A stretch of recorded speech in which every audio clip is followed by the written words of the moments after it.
오늘은 일곱 교회를 향한 주님의 말씀 중 두 번째입니다. 오늘 말씀도 우리들에게 하시는 말씀으로 듣고 새로운 힘 얻으시기 바랍니다. 말씀의 지속성을 위해 잠시 복습을 해보겠습니다. 에베소 교회에 주님은 오이다, 주님은 아신다라고 말씀하시죠. 우리의 인내와 수고를 주께서 알고 계십니다. 주님이 우리를 다 알고 계신다는 것이 우리에게 큰 위로이고 힘이 됩니다. 여기에 한 가지 더할 것이 있는데 사랑이라고 하시죠. 처음 행위, 처음 사랑을 기억하고 회복하며 지속하라고 말씀하십니다. 오늘은 서머나 교회입니다.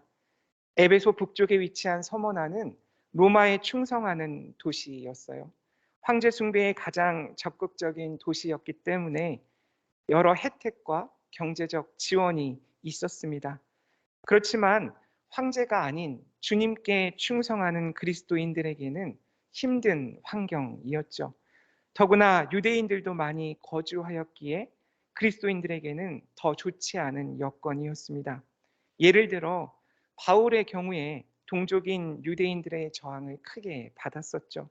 사도행전 13장 50절을 보면 추방당하기도 했고, 사도행전 17장 5절을 보면 유대인들의 충동으로 군중들에게 돌을 맞아 거의 죽을 뻔하기도 했습니다. 특히 서머나 교회 하면 사도 요한의 직계 제자였고, 요한에 의해 20대의 젊은 나이에 서머나 교회 감독으로 임명되었던 폴리캅이라는 감독이 떠오르는데, 그의 나이 86세에 서머나에서 화형을 당했습니다. 폴리캅의 순교를 통해 볼 수 있듯이 서머나는 그리스도인으로 살아가기에 정말 힘든 곳이었음이 분명합니다. 이러한 서머나 교회의 처음이며 마지막이요 죽었다가 살아나신 이가 말씀하고 계시죠. 처음이며 마지막이라는 호칭을 받으실 분은 하나님 뿐이십니다. 이 부분이 정말 제게는 큰 감동이었습니다. 이 말은 우리들에게 이렇게 이야기하는 것이죠. 내가 누구니? 내가 이 세상을 시작한 바로 그 하나님이야. 그러니까 내가 끝낼 때까지는 결코 끝난 것이 아니야. 걱정하지 마. 내가 널 구원할 거야. 라고 하시는 하나님의 음성으로 들렸습니다. 그리고 죽었다가 살아나신 그분이 바로 예수 그리스도이시죠. 죽지 않아도 되는 분이 우리와 같이 우리의 연약함을 몸소 경험하셨다라는 의미이죠. 주께서 공감하셨다라는 것입니다. 요즘 제가 자주 듣는 찬양이 공감하시네라는 찬양이에요. 월요 예배 앞으로의 일정을 보니까 7번의 찬양이 남아 있더라고요. 제 신청곡입니다. 위러브의 공감하시네. 찬양해 주시면 정말 맛있는 커피 선물로 드릴게요. 네, 주님은 서머나 교회의 모든 것을 알고 계신다고 오늘 말씀하시죠. 우리의 연약함을 죽음까지 공감하시고 다시 살아나셨죠. 그래서 예수 그리스도가 우리의 힘이 되시는 것입니다. 두 번째로 제 마음에 감동이 있었던 구절은 오늘 말씀의 제목으로 삼은 부분입니다. 9절, 내가 내 환난과 궁핍을 알거니와 실상은 내가 부요한 자니라. 자칭 유대인이라 하는 자들의 비방도 알거니와. 에베소 교회 때와 같이 히라버 성경은 내가 안다, 즉 오이다라는 말로 시작하고 있어요. 환란, 드립시스라는 말은 사방에서 에워싸여 받는 압력을 의미합니다. 그래서 빠져나갈 작은 구멍조차 보이지 않는 상태가 바로 환란입니다. 그리고 궁핍, 푸토키아는 정말 가난한 상태를 말해요. 앞서 말한 대로 도미티아누스 황제를 숭배하지 않으면 이 황제를 숭배하는 사람만 증명서를 배부했고 그들만 시장에서 사고 팔고 장사를 할 수 있었습니다. 황제 숭배를 거부하는 사람은 가난할 수밖에 없었죠. 게다가 유대인들의 비방까지 더해졌죠. 누가 봐도 힘든 상황의 서머나 교회를 주께서 잘 알고 계신다고 말씀하십니다. 그리고 그들을 가리켜 실상은 부요한 자라고 말씀하시죠. 이렇게 어려운데 당장 먹고 살 것이 없고 살 길이 정말 막막한데 너는 부요한 자라고 주께서 말씀하십니다. 그렇다면 그들이 가지고 있는 풍요로운 자원은 과연 무엇이었을까? 지난주 노현수 목사님께서 말씀 마지막에 낭송하신 찬양 가사가 정답입니다. 하나님의 은혜예요. 바울은 고린도후서 6장 10절에서 이렇게 고백하죠.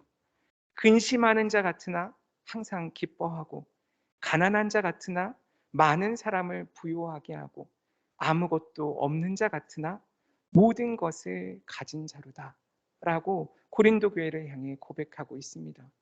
이게 바로 그리스도인의 정체성이죠. 부유한 자입니다. 우리가 처한 여러 어려움 가운데서도 주님께서 말씀하시는 실상 부요한 자라는 고백이 우리들에게도 있기 원합니다.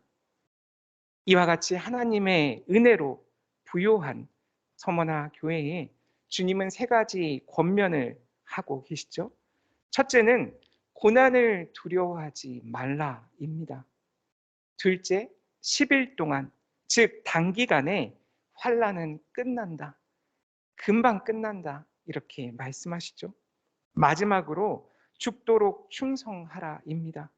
신앙인에게 충성은 믿음으로 자신이 있어야 하는 자리에 끝까지 남아 있는 것을 의미합니다.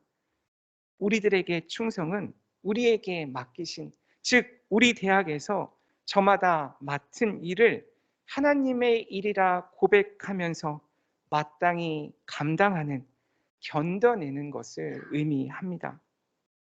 이렇게 충성하려면 믿음이 필요하죠. 그러면 생명의 관이 주어진다고 약속하십니다. 오늘 말씀에서도 주님이 우리를 이기는 자라 불러주시겠다 하십니다.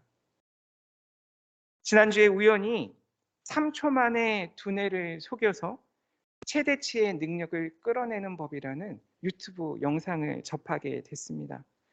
동기부여 강연가인 멜 로빈스라는 분이 자신이 슬럼프를 극복하게 된 방법을 소개한 영상이에요.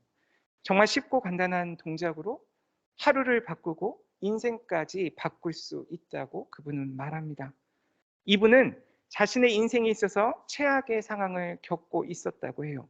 아침에 화장실 거울 앞에 서서 자신을 보는데 마음이 하수구로 내려가는 것 같았대요. 자신이 가장 성공한 동기부여 강사 중 하나임에도 자신에게 해줄 말이 하나도 없었다고 말합니다. 그때 한 가지 동작을 하게 되었는데 그것은 거울에 비친 자신과 하이파이브를 했다는 거예요. 신기하게도 그 하이파이브를 하고 나니까 다 괜찮아, 난 할 수 있어 라는 생각이 들어서 다시 하루를 시작할 수 있었다고 합니다. 너무 간단한 방법으로 슬럼프를 극복하게 돼서 오히려 창피했고 이 방법을 사람들에게 숨기고 싶었대요. 다음 날부터 거울 속에 자기 자신을 보는 게 기대가 되었다고 합니다. 마치 친구를 만나러 가는 것 같았대요. 지난 수십 년 동안 거울 속에 비친 자신의 모습을 볼 때는 비난하거나 때로는 무시했었는데 거울 속 자신과 하이파이브를 하려고 마주선 순간, 이제는 그 순간이 현재의 나와 마주서 보는 시간으로 느껴졌대요. 그렇게 다시 손을 올려 하이파이브를 했을 때 스스로에 대한 부정적인 생각을 하는 것이 이제는 불가능하구나 라는 것을 느끼고 놀랐다고 합니다. 여기에 과학적인 이유가 있는데 원래 하이파이브라는 것이 누군가에게 힘을 주는 행동이죠. 어떤 성취를 이루었을 때 축하해 주는 그 행동이 하이파이브잖아요. 그래서 하이파이브를 나에게 하면 그동안 내가 나에 대해서 어떻게 생각하고 평가했든 하이파이브를 하는 순간 자신을 초기화할 수 있다는 거예요. 스트레스, 후회, 두려움, 부정적 느낌들을 모두 초기화시키기 때문에 부정적인 생각들을 더 이상 할 수 없게 되는 거래요. 우리가 다른 사람과 하이파이브를 하는 동안 우리 뇌에 긍정적인 의미로 하이파이브가 그동안 프로그래밍 됐던 거래요. 하이파이브라는 물리적 움직임을 할 때 긍정적인 프로그래밍이 되어 있는 머릿속에선 그동안 그 행동과 자기 자신에 대한 성찰이 융합하기 시작한다고 하더라고요. 뇌의 신경계는 그것을 인식하고 즉시 긍정적인 도파민을 분비해서 뇌는 진정되고 스트레스는 완화되며 기분 전환을 시켜서 앞으로 하려는 일에 대해 기대하게 만든다는 그런 과학적인 근거를 나름 대고 있는 영상을 보았습니다. 그래서 제가 실제로 지난 주간 해봤어요. 제 스스로도 해보고 저희 가정에서 실험을 해봤습니다. 저희 아이가 이제 초등학교 1학년 입학했거든요. 저희 아이에게 방금 여러분들께 말씀드린 대로 하이파이브의 효과에 대해서 그대로 장황하게 설명을 해주고 하이파이브를 몇 번 연습시켰어요. 그랬더니 놀라운 일이 일어났습니다. 제가 뭔가 이렇게 한숨 비슷한 숨을 쉬거나 표정이 어두워 보이면 아이가 어느새 귀신같이 제 옆에 다가와서 손을 올리고 있어요. 그래서 하이파이브를 하자는 거죠. 사실 오늘 교직원 예배에 어떤 말씀을 전할까 고민하고 있을 때가 제가 표정이 어두울 때였거든요. 한숨을 쉬고 있었던 건 아니고요. 그럴 때마다 제가 고민하지 못하도록 하이파이브를 아이가 청하는 바람에 오늘 말씀을 길게 준비하지 못하고 짧게 준비할 수밖에 없었어요. 하이파이브의 새로운 효과도 제가 발견했죠. 하이파이브를 통해 제 전두엽 피질에서 어떤 긍정적인 프로그래밍이 작동하고 있는지, 도파민이 얼만큼 뿜어 나오는지 과학적인 검증은 제가 할 수 없었지만 주관적인 효과는 확실히 느꼈어요. 하이파이브를 하기 전과 한 후에 제 표정이 달라졌거든요. 아들과 아내와 하이파이브를 하기만 하면 입가에 웃음이 저절로 지어졌어요. 정말 기분이 좋아지고 가장 중요한 변화는 오늘 설교의 중압감을 깨끗이 잊을 수 있었다는 겁니다.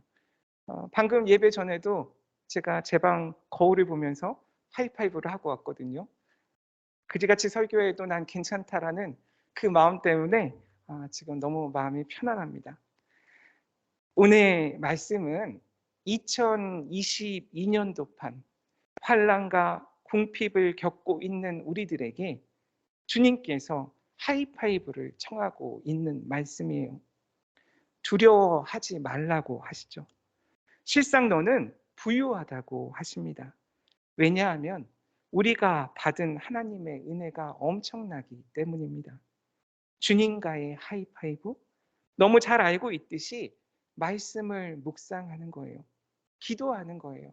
찬양하는 거예요. 그럼 정말 언제 그랬냐는 듯이 다시 힘이 나잖아요. 그 효능을 우리가 이미 알고 있잖아요. 그럼 해야죠. 하면 돼요. 끝으로 오늘 말씀의 핵심만 제가 한번 요약을 해봤어요. 그랬더니 오늘도 떠오르는 멜로디가 있었습니다. 작년에 에스겔 48장 여호와 삼마 기억하시나요? 하나님께서 여기 계신다라는 의미였죠. 부르진 않을 거예요. 오늘 역시 제가 생각해도 너무 1차원적인 접근이라 정말 이건 잊어버려야 돼 라고 생각했는데 일주일 내내 흥얼거리다가 결국 5초 후쯤에는 제가 기어코 그 멜로디를 제 입 밖으로 내면서 말씀을 끝낼 것 같아요.